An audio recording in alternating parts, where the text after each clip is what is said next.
Hello বন্ধুরা, শুভ দুপুরের অনেক অনেক শুভেচ্ছা সবাইকে। সবাই কেমন আছো? আশা করি সবাই ভালো আছো। তো আজকে দুপুরের আমি রান্না করেছি। তো সেই রান্নার মধ্যে একটি রান্না আপনাদের সঙ্গে আমি একটু শেয়ার করে নিতে চাই। আর আমার রান্নার জীবনের একটুখানি কথা আপনাদের সঙ্গে শেয়ার করে নিতে চাই।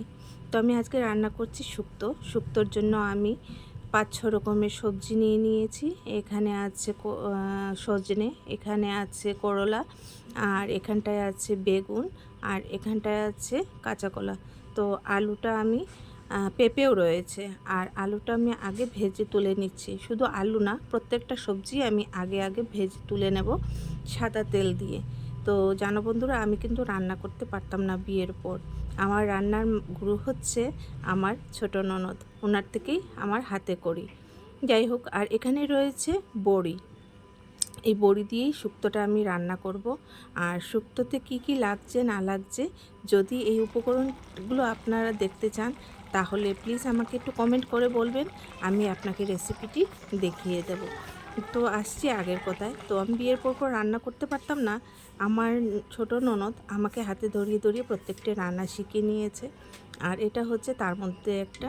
আর আশা করি, আমার মনে হয় এই রান্নাটা আমি এখন একটু ভালো করতে পারি, যেহেতু আমার বর খেয়ে বলে ভালোই রান্না হয়েছে। সেই জন্য আমি নিজে স্যাটিসফাইড যে মনে মনে যে আমার রান্নাটি মনে হয় ভালোই হয়। যাই হোক, এখানে আমি তরকারি রান্না হয়ে গেছে। এই শুক্তোটা আমি এখানে ঘি দিয়ে দিচ্ছি দু চামচের মতো। তো ঘি দিয়ে আর একটুখানি শুকানোর পরে আমি রান্নাটা নামিয়ে নেব।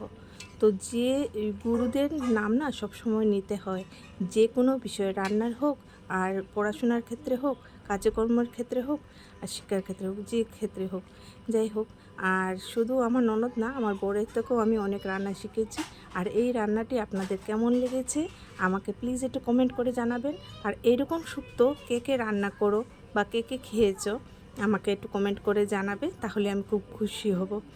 আবারও বলছি, যদি রেসিপিটা যদি কেউ জানতে চাও আমাকে একটু কমেন্ট করে বলবে, আমি পুরো রেসিপিটা আপনাদেরকে বলবো। সবাই ভালো থাকবেন, সুস্থ থাকবেন, টাটা।